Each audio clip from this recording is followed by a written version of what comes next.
마태복음 5장 11절부터 16절까지 보도록 하겠습니다. 5장 11절에 나를 인하여 너희를 욕하고 핍박하고 거짓으로 너희를 거스려 모든 악한 말을 할 때에는 너희에게 복이 있나니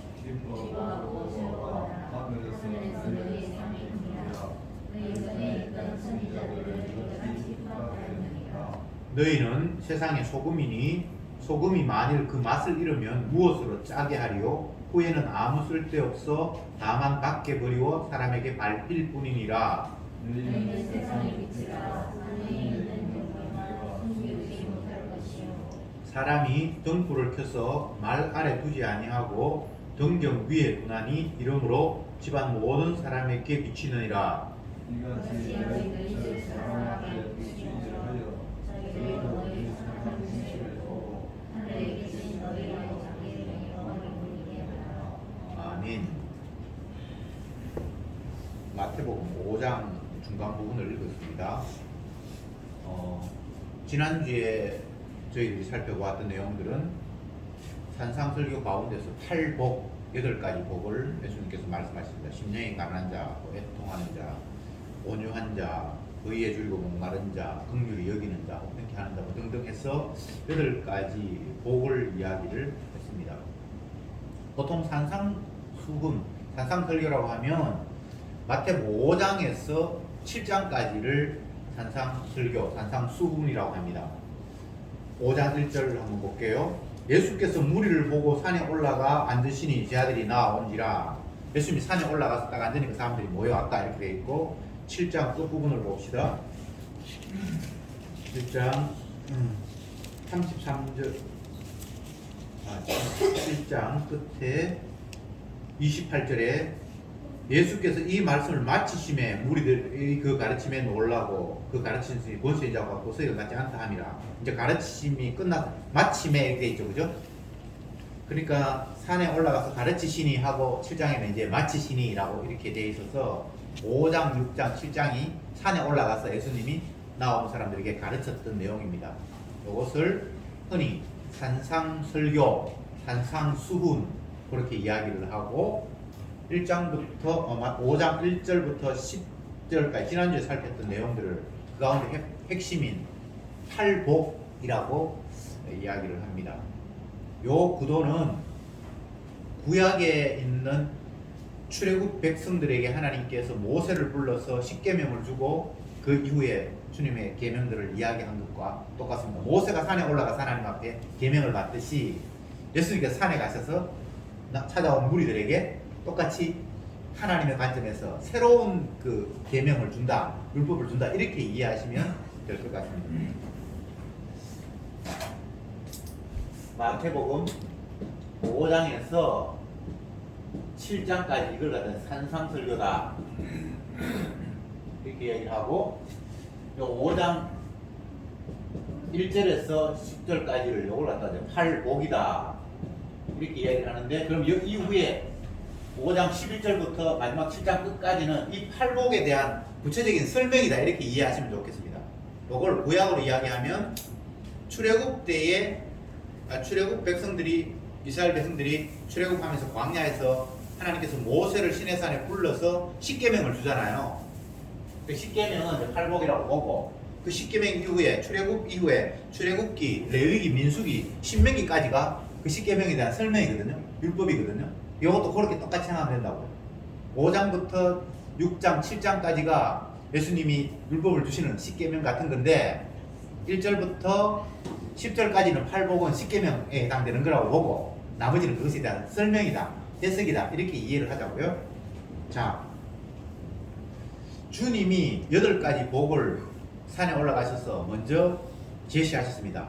마치 모세에게 십계명을 먼저 주신 것처럼 심령이 가난한 자는 복이 있나니 저희가 하나님을 볼 것이요, 애통하는 자는 복이 있나니 저희가 위로를 받을 것이요, 온유한 자는 복이 있나니 저희가 땅을 기업으로 받을 것이요, 의에 줄이고 목마른 자는 복이 있나니 저희가 배워볼 것이요. 이렇게 하나하나 이야기를 하는데 그게 해당되는 뭐 심령이 가난한 자, 애통하는 자, 의에 줄이고 목마른 자, 화평케 하는 자, 뭐 등등등등은 1차적으로는 예수님이 자기 자신의 모습이다라고 제가 말씀을 드렸습니다. 복이 있는 자에 해당되는 하나하나의 항목들이 예수님 모습을 이야기한 거예요. 무슨 말인지 아시겠죠? 그랬는데 이제 오늘 10절, 11절, 12절 말씀을 제가 다시 보겠습니다. 마태복음 5장 11절에 나를 인하여 너희를 욕하고 핍박하고 거짓으로 너희를 거스려 모든 악한 말을 할 때에는 너희에게 복이 있나니. 이 말씀은 앞에 10절과 약간 유비를 이루는데 약간 달라요. 10절에는 의를 위하여 핍박을 받는 자가 복이 있다고 그랬죠. 11절에는 나를 인하여 핍박을 받는 자가 복이 있다고 이렇게 들어와요. 그러니까 10절과 11절의 차이는 10절에는 의를 위하여 핍박받는 자가 복이 있는데 11절에는 예수님을 인하여 핍박받는 자가 복이 있다 이렇게 된단 말입니다. 앞부분의 내용들을 다 복 있는 자는 예수님이라고 했잖아요. 그것을 구체화시키는 게 11절의 모습입니다. 앞부분에는 특정 인물을 이야기한 건 아니고 그냥 이러이러한 자가 복이 있다라고만 이야기를 했는데 그 이러이러한 자를 11절에서는 나를 인하여라고 예수님께서 이야기함으로 말미암아 그 이러이러한 자가 결국은 예수님이었다라고 압축시키고 있습니다. 심령이 가난한 자도 예수고 의에 굶주린 자도 예수고 의를 위하여 핍박을 받은 자도 복이 있나니 예수인데 앞에서는 그가 예수님이다라고 이야기하지 않고 11절에서는 나를 인하여 욕받고 핍박받는 자는 복이 있다라고 이야기함으로 말미암아 앞에 있는 팔복의 내용을 예수님 자기 자신으로 규정했다라는 겁니다. 예수님을 위해서 욕을 얻어먹고 핍박을 받고 고난을 받는 사람은 복이 있다. 사람들은 복을 거론하면 내가 복을 받고 싶기 때문에 그렇게 되려고 애를 쓰잖아요.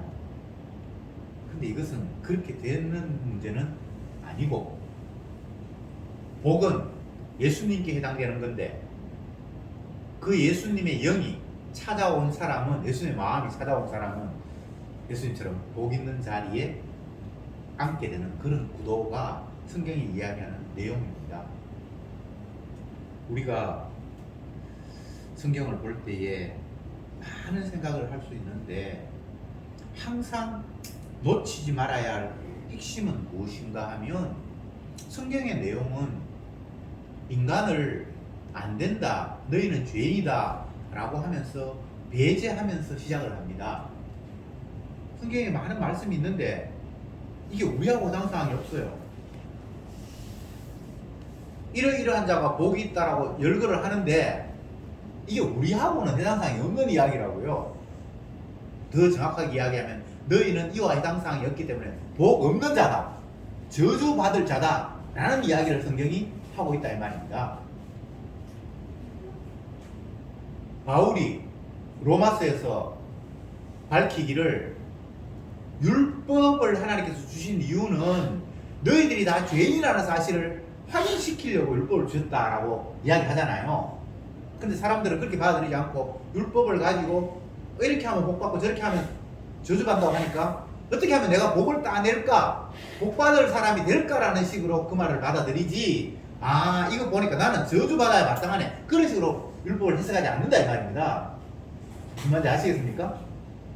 그러니까 이게 처음부터 끝까지 성경을 펴놓고 우리가 받아들일 때에 이게 가장 기본적인 거예요.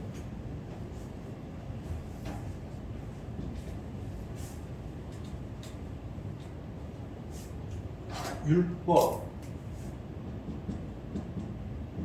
이건 하나님의 말씀입니다. 신약에 이제 예수님의 말씀이 되고, 율법이 1차적으로 겨냥하는 것은 첫 번째 인간 무능 정도가 아니라 완악을 이야기해 주기 위해서 율법이 있는 거예요. 간음하지 말라라는 말은 너희들이 지금 현재는 간음을 아직은 안 한 상태인데 간음하면은 이렇게 벌 받아라는 이런 식으로 이야기하는 것이 아니라 간음하지 말라라는 그 율법은 너희들은 이미 간음했으라는 걸 지적하는 거란 말이에요. 무슨 말인지 아시겠습니까? 모든 율법은 인간을 죄인으로 규정하기 위해서 주신 말씀이에요. 이게 첫 번째고, 그 다음에는 하나님이 말씀을 이루신다. 이렇게 된단 말이에요. 간음하지 말라는 말을 하나님이 이루세요. 이웃을 네 몸과 같이 사랑하라는 말은 우리는 이웃을 이용하는 사람이라는 이야기고, 그러면 그 말씀은 어떻게 되는데요? 예수님이 이루신다 이 말입니다. 아시겠습니까? 이게 성경을 읽을 때 가장 기본적으로 우리가 깔고 봐야 할 핵심 중에 핵심입니다. 모든 성경은 예수님을 이야기하는 거다 이렇게 얘기했잖아요. 요한복음 5장 39절. 유대인들은 하나님의 말씀을 어떻게 이해했습니까? 여기 하지 말라는 말도 있고 하라는 말도 있네. 하면 복 받고 못 받으면 저주받는다고 했네. 그래 나 복 받기 위해서 해야지. 이렇게 말씀 달라 들었단 말이죠. 유대인들의 율법 이해가. 근데 예수님 뭐라고 이야기합니까? 너희가 모세의 율법을 가지고 지켜서 복 받으려고 하는데, 모세가 한 그 모든 성경은 예수님 나를 이야기한 거야. 이렇게 예수님이 이야기했단 말이죠. 그러니까 하나님이 이루신다. 예수님 하나님의 아들을 통해서 이루신다는 거예요. 준 율법은. 아시겠습니까? 그건 이제 기본적으로 알아놔야 됩니다. 복음과 복음 아닌 것의 차이를 성경은 이렇게 이야기하고 있습니다. 복음은 예수님께서 모든 것들을 이루세요. 이 세상이 만물이 그로 말미암아 시작이 되었고, 만물이 주에게서 나오고 주로 말미암고 주에게로 돌아가요. 로마서 12장 찾아봅시다.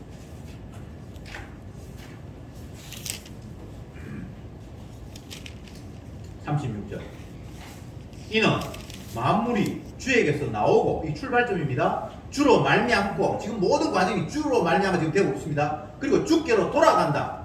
그리고 영광이 그에게 있을지어다. 시작, 과정, 결말이 다 예수님이에요. 무슨 말인지 아시겠죠? 여기는 인간이라는 게 들어갈 틈이 없어요. 모든 것이 예수님에 의해서 시작되었고, 예수님에 의해서 지금도 모든 과정들이 움직여가고 있고, 결말이 마지막 주님께로 돌아가는, 결말도 주님이 원하는 대로 돌아가도록 되어 있어요. 이게 복음입니다. 그러면 가짜 복음과 진짜 복음을 성경에서는 어떻게 구분을 하고 차이를 두는가 하면, 하나님은 인간들을 상대로 하지 않습니다. 인간은 생각하는 것도 어릴 때부터 악하기 때문에 기대를 걸 게 없어요. 그냥 죄인이니까. 어리석은 양이어서 똥오줌도 구분 못하고, 음식이 먹을 풀이 어디 있는지 마실 물이 어디 있는지도 몰라요. 그냥 자기 갈 길 편한 대로 그냥 각기 제 길로 가끈을. 이게 인간이에요. 그래서 목자가 양에게 훈련을 시키면서, 야 봐라, 요거는 너 먹을 거니까 앞으로 요런 것만 먹어. 그래, 너는 기본적으로 물이 필요하니까 요 길로 가야 돼 라고 목자가 양에게 가르치는 법이 없습니다. 성경에 보면 그냥 아예 어리석다고, 가능성이 없다고 생각하고 강제로 그들을 푸른 초장 실만한 물가로 그냥 인도하는 거예요. 그게 목자와 양의 관계예요. 아시겠습니까? 하나님은 인간에게 요렇게 해 해가지고 사람들이 하는 걸 지켜보는 그런 분이 아닙니다. 그 성경에 그런 거 없는 거예요. 강제로 네가 원치 않는 곳으로 띠끼고 내가 데려가리라. 이게 목자가 양을 이끄시는 방법입니다. 요게 복음인데, 가짜 복음은 하나님의 말씀을 들었으니까 인간이 순종해서 바르게 가면 된다고 이야기합니다. 그게 가짜예요. 성경에 그런 거 없거든요. 인간은 태생부터 악하기 때문에, 소경이기 때문에 내보다 더 똑똑한 사람이 나를 인도한다? 그것도 소경이야. 둘 다 구덩이에 빠져. 이게 성경 이야기란 말이에요. 이게 제가 지내는 이야기 아니죠. 성경은 인간의 가능성 자체를 아예 차단합니다. 너희들은 안 돼. 태생부터가 그 고백이 성령 받은 사람의 고백이잖아요. 주의 영이 오니까 그걸 깨닫잖아요. 다윗이 나는 모친이 죄짓은 인태에선 나는 아예 죄덩어리입니다. 그냥 그렇게 깨닫는 거란 말이에요. 소경이라고, 어둠이라고, 불가능하다라고 그냥 깨닫는단 말이에요. 이것을 다윗은 그렇게 고백했고, 바울은 나는 죄인 중에 우두머리다, 죄인 중에 괴수다, 그게 성경에 오니까 자기 모습이 보였던 거예요. 그게 복음의 출발입니다. 그런데 가짜 복음, 마귀가 우리를 복음의 광채, 십자가의 위력을 없애게 하기 위해서 접근하는 모습은 네가 할 수 있다는 거예요. 인간의 가능성을 자꾸 부추기는 거예요. 하나님이 왜 말씀 주셨어? 네가 그렇게 하면 복 받는다고 했으니까 저주받을 쪽으로 가지 말고 요 오른쪽으로 복 받는 쪽으로 가면 돼 라고 자꾸 우리에게 부추기는 거예요. 그게 사단입니다. 오늘날 기독교의 모습이 인간에게 행위를 자꾸 촉구합니다. 열심히 하라고 합니다. 금식 기도하고 철야 기도하고 전도하고 성경 읽고 하면 하나님 복 준대요. 그런 마귀의 장난이 그게 정말 무서운 거예요. 근데 인간은요 선악과를 따먹기 때문에 마귀 이야기에 더 솔깃해요. 내가 뭔가 하면 될 것 같은 그런 느낌이 자꾸만 드는 거예요. 근데 주님은 아예 너희들은 나 안 본다. 나는 사람의 손으로 섬기는 걸 나는 아예 받지 않는다. 왜? 더러우니까. 하나님은 흠없는 어린 자 그러니까 온전한 정결한 것만 받는데 우리는 아예 정결하지가 않잖아요. 그러니까 내가 뭘 해도 하나님은 이거는 어설퍼서 기대 자체를 아예 안 해요. 너희는 생각하는 것이 어린 것도 악하기 때문에 내가 너희들 행동을 보고 뭔가를 결정하는 게 아니다. 너 말고 정결한 육성이 희생 통해서 내가 너희들에게 심음과 거둠을 줄게. 이게 무지의 약속이잖아요. 자, 지금 제가 산상설교를 진행을 하면서 복 있는 자를 앞에 8복을 언급을 했는데 그것은 인간에게 해당 사항이 없고 하나님의 아들 예수님의 모습이 복 있는 자다라고 그렇게 얘기를 했습니다. 그런데 오늘 11절 말씀 마태복음 5장 11절 말씀 같이 한번 읽어볼까요? 5장 시작.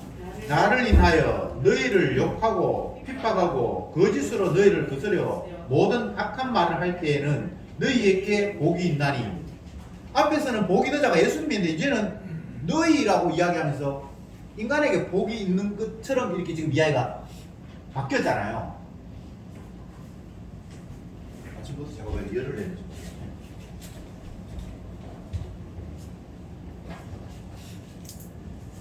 마태복음 5장 1절에서 10절까지는 복 있는 자는 또 이렇게 이야기하면서 심령이 가난한 자가 복이 있다, 애통하는 자가 복이 있다, 온유한 자가 복이 있다 이렇게 이야기하는데 사람이 복이 있다는 이야기를 하는 게 아니고 뭐 요런 조건이 있는 사람이 복이 있다라고 이야기를 하는데 그게 다 예수님 자기 자신을 지칭하는 거예요. 그런데 11절에 넘어오면 나를 인하여 핍박을 받는 자는 복이 있다고 이야기해서 여기에는 인간이 이제 복에 해당사에 넘어가죠, 그죠? 그게 굉장히 중요한 거예요. 예수님 나를 인하여 핍박을 뭐 등등 하는 사람은 복이 있다. 요거는 예수님 이야기 아니잖아요. 예수님 위해서 핍박받는 자가 예수님일 수는 없잖아요.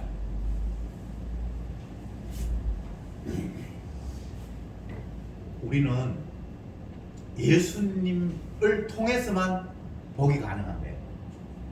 다른 식으로는 복이 없어요. 내가 직접 하나님 앞에 어떤 행동을 해서 복이 오는 이런 경우는 성경에는 아예 없어요.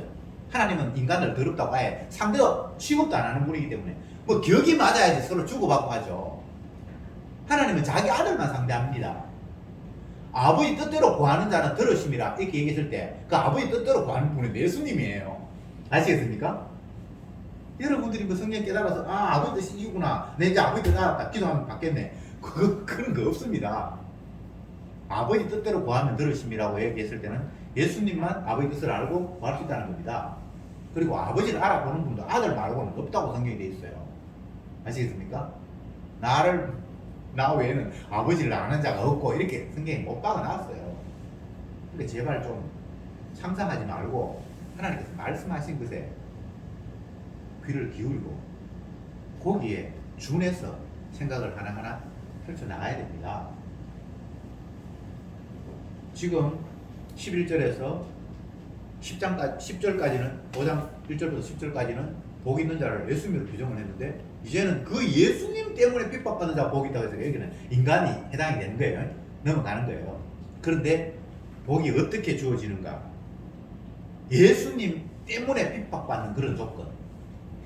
예수님이 앞에 붙어 있습니다. 복은 예수님을 통해서 오는 거예요. 예수님이 내가 복, 길이요, 진리요, 생명이 이렇게 얘기했습니다. 예수님이 길이라는 말은 그쪽 통로를 통해야만 뭐가 어디든가를 갈 수 있다는 이야기입니다. 무슨 말인지 아시겠죠?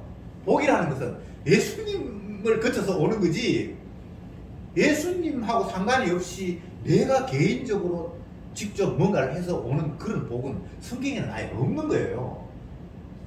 그래서 예수 안에 있는 자가 복이 있고 예수 안에 있는 자가 정죄함이 없는 세계에 들어왔고 다 예수와 연관이 있는 거예요. 12절 봅시다. 기뻐하고 즐거워하라. 하늘에서 너희 상이 큽니다. 너희 전에 있었던 선자들도 이같이 핍박하였느니라. 예수님이 복이 있는 자인데 예수님 때문에 고통받고 억울함을 당하는 사람도 복이 있는 자다. 하늘의 상급이 그에게 있다. 옛날에 선지자들도 너희들 말고 그 전에 사람들도 그렇게 당했다. 예수님께서 이렇게 이야기를 합니다. 그럼 또 이 이야기를 우리는 생각하기를 예수님을 통해서 복이 오니까 나는 예수님 따라 다녀야지. 그래서 복 받아야지. 이 복 받는 게 핵심이 있는 게 아니고 예수라는 인물이 핵심이라는 거예요. 세상 전체는 예수님 때문에 복도 오고 예수님 때문에 저주도 온다는 거예요. 다른 이유 때문에 저주가 오는 게 아닙니다. 다른 이유 때문에 복이 오는 게 아닙니다. 모든 것이 다 예수님에게 걸려 있어요. 그래서 그것을 예수를 주라고 합니다. 주인. 만물이 주에게서 나오고 주로 말미암고 주에게로 돌아간다. 세상 전체가 다 시작, 과정, 끝이 다 예수님이에요. 그 이야기 하려고 성경이 있는 거예요. 예수님이 이 성경은 내 이야기 했는데 나에 대해서 증거한 건데 근데 인간들은 예수님을 거기서 발견하는 게 아니라 복받는 비결을 찾고 저주 피하는 비결을 찾고 화평한 비결을 찾고 부자 되는 비결을 찾는다 이 말입니다. 사업 성공하는 비결을 찾겠다 이 말입니다. 예수 이야기하고 있는데 옛날에 제가 다른 주님 섬길 때 그냥 우상 섬기고요. 전도사 생활을 하면서 담임 목사님 따라 신방도 가고 어떤 집 개업했다고 하면 축하 예배 들어주고 하면서 액작 사랑 하나 사거든요. 이 집에 들어오는 자에게 뭐 평강이슬 지어라든지 또 아니면 네 시작은 미약하였으나 나중 창대하리라 이런 거 선하는 거 가지고 예배 드리고 갖다 걸어주고 온다 이 말입니다. 네 시작은 미약한 나중은 창대하리라는 말은 복음도 모르는 요 내 친구가 요 위로한다고 세상적인 관점에서 한 이야기예요. 그게 예수님 이야기 아닙니다. 그 짓을 하고 살았잖아요 우리가. 지금도 뭐 주님이 우리를 깨우쳐주지 않으면 역시 그 수준이지만 다시 말씀드립니다. 인간은 안 됩니다. 사람은 안 돼요. 하나님은 사람을 하는 행동을 받지를 않습니다. 하나님이 받으시는 것은 자기 아들의 온전한 행위만 받으십니다. 그 아들의 온전한 행위는 어떤 것인가? 뭐 예수님이 이 땅에 다니면서 산에서 지금 교훈도 하시고 병자도 낫게 하고 뭐 많은 일들을 무리도 걷고 보리도 다스리고 오천을 먹이고 많은 일을 하는데 그게 핵심이 아니고 예수님은 그 모든 내가 이 땅에 온 것은 아버지 뜻을 이루기 위해서 죽기 위해서 왔다. 예수님의 일에는 십자가가 핵심입니다. 자기 백성의 죄를 담당하는 게 핵심이에요. 아버지도 아들을 보낸 이유가 아버지가 택한 무리들의 죄를 아들에게 담당시키기 위해서 아들을 이 땅에 보내시는 거예요. 예수님도 그거 담당하려고 이 땅에 왔다라고 이야기하고 예수님이 하시는 일은 십자가 지심이 핵심입니다. 병 고치고 뭐 하는 것이 그 십자가 지심과 연관되어 있는 거지 그거 동떨어진 이야기는 행위는 아무것도 없어요. 성경이 이제 그렇게 흘러가는 거예요. 그러면서 예수님께서 그래 내가 복인데 복 있는 자가 바로 나인데 내 때문에 핍박을 받고 억울함을 당하는 그도 나와 똑같이 복 있는 자다 라고 이야기함으로 말미암아 복은 예수님과 연관되어서 주어지는 거다. 그걸 바꿔 이야기하면 저주도 예수님과 연관되어서 되는 거다. 이렇게 규정을 해야죠. 예수 빼고는 복, 저주를 거론할 수가 없습니다. 사업에서 망했다. 저주받았다. 예수님하고 아무 상관없이 그 이야기를 하고 있는 거예요. 아이고 우리나라 대통령 잘 뽑아가지고 이제 5년 동안 고생하게 됐다. 에이 저주받았네. 예수님의 십자가와 아무 상관이 없어. 이런 이야기를 우리는 마구 내뱉고 있다 이 말입니다. 어느 집에 아들이 너무나 귀하고 똑똑하고 공부 잘했는데 갑자기 교통사고 나가 죽었다. 그 집에 저주가 있는 거야. 이게 예수님의 십자가와 아무 상관이 없이 그냥 인간적인 입장에서 뭔가 불행한 사태를 그냥 저주라고 간주를 하고 또 내가 좋은 상태, 바라는 상태를 그냥 복이라고 그냥 얘기를 해버리는 거예요. 이게 복음의 광채를 가리는 마귀의 전략이에요. 무엇을 이야기하든 예수님을 거쳐서 그게 이야기해야 그게 의미가 살아나요. 아시겠습니까? 네. 예수님은 십자가를 통해서 다 이루셨습니다. 십자가 때문에 지옥 갈 사람이 생기고 십자가 때문에 천국 갈 사람이 생기는 겁니다. 성경 이야기가 그 이야기예요. 예수님의 피로 씻음 받은 자는 천국 백성이고 그 피를 인정하지도 못하고 그 피와 상관이 없는 사람은 영원한 저주고 그렇게 나눠지는 거 말고 다른 식으로 복과 저주, 천국과 지옥이 나눠지는 법은 없습니다. 그래서 모두 다 예수님께 주목하고 예수님이 심판주고 예수님이 구원해주고 전부 다 예수님이에요.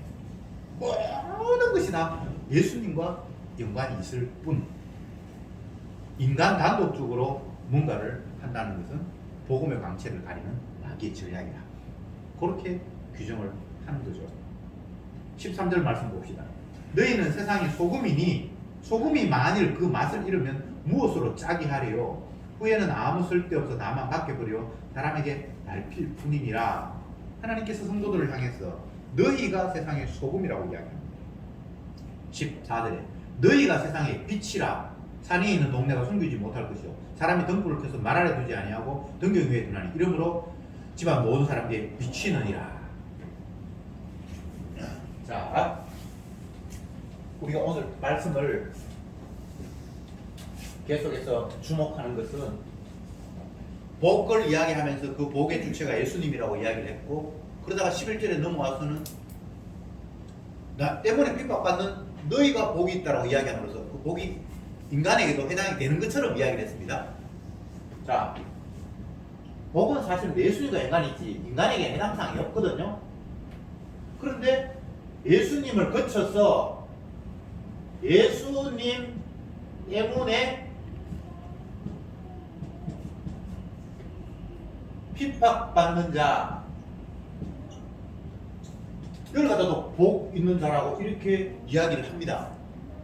예수님과 연관이 있습니다. 이 복은 처음에는 복이 예수님이었는데 나중에 인간에도 복이 넘어가는데 예수님과 연관지어서 복이 있다. 주님 때문에 고통받고 억울한 일 당하고 그런 사람은 예수님처럼 복이 있는 자다라고 이야기를 했다 이 말입니다. 그러면서 더 넘어가서 하는 이야기가 너희는 세상의 소금이다. 너희는 세상의 빛이다 라고 이야기를 합니다. 소금은 모든 것에 있어서 맛을 내잖아요. 소금이 없으면 음식이 맛이 하나도 없습니다. 성도들에게 향해서 너희가 세상의 소금이라는 거예요. 뭔가 이게 의미가 만들어지고 가치가 부여되는 것의 출발점인 거예요. 소금이. 성도가 그런 존재라는 거예요. 빛이라는 것은 어둠을 전절했을 때 이제 뭔가가 시작이 되어서 새롭게 출발해서 분별할 수 있고 뭐가 되는 그런 그 시발점. 성도가 그런 존재라는 거예요. 그러면 이제 또 마음에 부담이 꽉 생기죠. 야 이거 참 심각하다. 나는 아무리 봐도 내가 소금 역할을 한다거나 빛의 역할을 하는 건지를 아는데 그냥 어둠하고 섞여서 편하게 그냥 살고 밥 먹고 그냥 그런 것 같은데 주님이 네가 세상의 빛이다.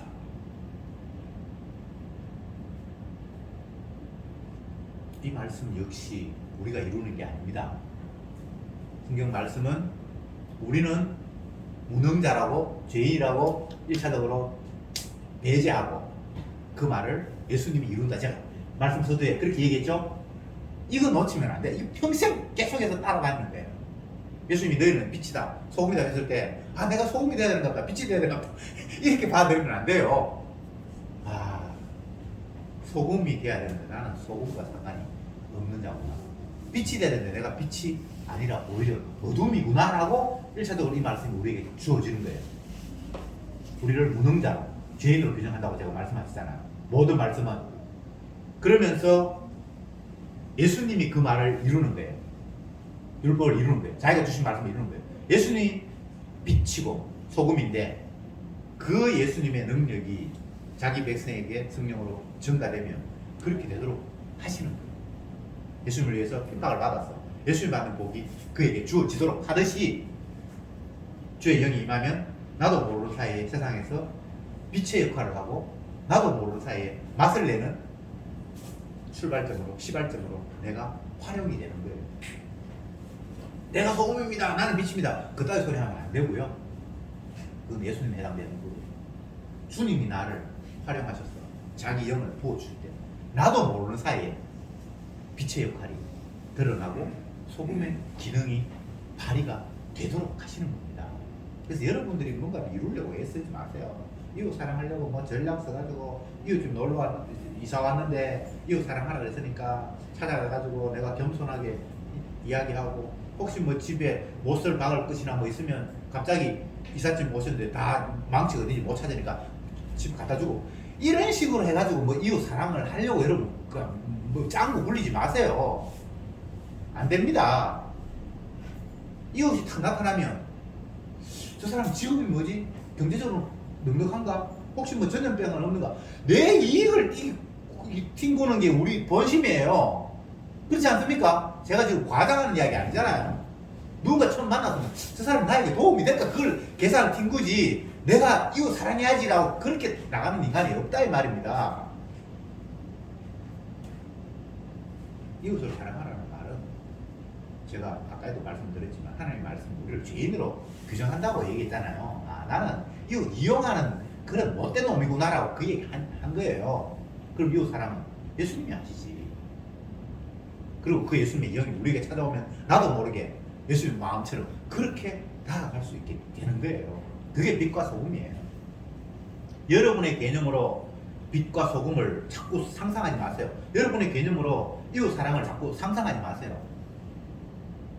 다 생각을 접고 그냥 주님에 의해서 끌려가다 보면 주님이 그렇게 활용을 하시는 거예요. 땅 끝까지 이르러 내 증인이 되리라, 되게 하시리라, 되어라가 아니고 항상 주도권은 주님께 있습니다. 우리는 피동적인 존재예요.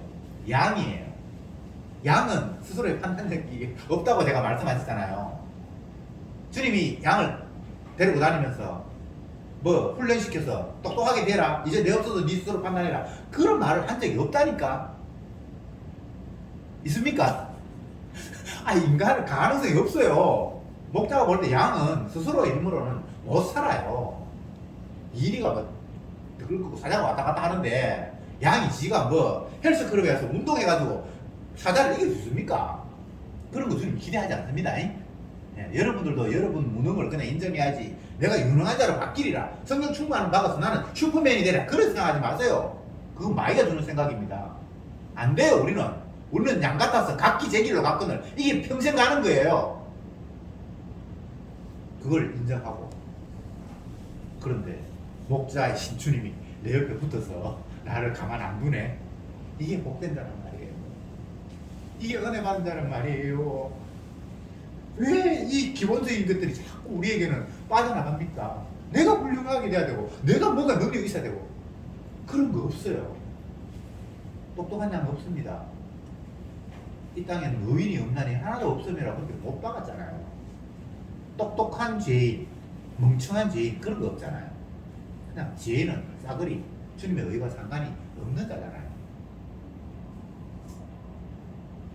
이게 여러분 기쁘지 않습니까? 편안하지 않습니까? 내가 무능하다는 자체가 감사하지 않나요? 감사하지 않는 경우는 목자를 인정하지 않으면 감사가 없어요. 근데 목자를 인정하시면 내 무능함이 너무나 편하고 감사한 거예요.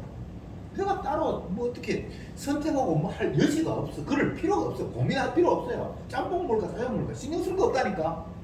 아, 목자가 가는 대로 가면 그게 짜장면 있으면 짜장면 먹으면 되고 짬뽕 있으면 짬뽕 먹으면 되고 이게 얼마나 편합니까? 제가 여러분께 뭔가 강요하는 것 같은데 강요가 아니고 이 성경이 하시는 이야기잖아요. 다시 말씀드립니다. 너희는 세상의 빛이다. 너희는 세상의 소금이다. 소금이 되라는 말도 아니고 빛이 되라는 말 아닙니다. 그냥 주님 일방적으로 규정을 해버렸어. 나를 향해서 너희는 세상의 소금이래. 빛이래. 내가 아무리 생각해봐도 내가 세상에 빛 되는 것도 없고 소금 역할하는 것도 없는 것 같은데 주님 일방적으로 그냥 그렇대. 이것이